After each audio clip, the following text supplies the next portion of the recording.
guys, welcome to my vlog. It's your boy Rafael, and today we're here at Taguluan Community College, Intramurals 2025. The campus is super alive, everyone's excited and bringing you with me. Tara, let's go! G! You know what?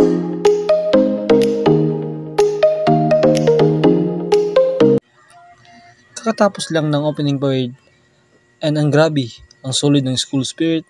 Every team is showing off their colors, banners, and cheers.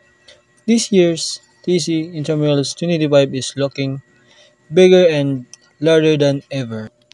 Basketball, ang intense talaga ng game. And even pictures, kita mo talaga yung actions. Every shot, every defense, ang solid talaga. Next, volleyball. Look at the spike. Even still shots look powerful. And ang lupit talaga at ang bilis. At ang teamwork dito. At syempre naman, ang Mobile Legend Bangbang. Kita nyo nga sa picture. Super focus, lahat, every clash, every push, every defense. Grabe ang intensity. Sports on fire. At hindi mapapatalo ang sipak takraw. At ang taas ng mga sipa at ang bilis ng mga moves.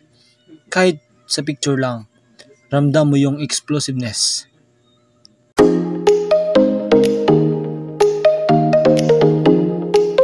And of course, ang table tennis. Kita nyo sa pictures. Ang bilis ng bola, ang focus ng mga players at ang intensity ng bawat rally.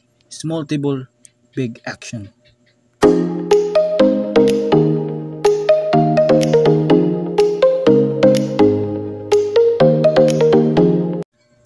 So that's it for today's vlog here at Taguluan Community College, Intramurals 2025.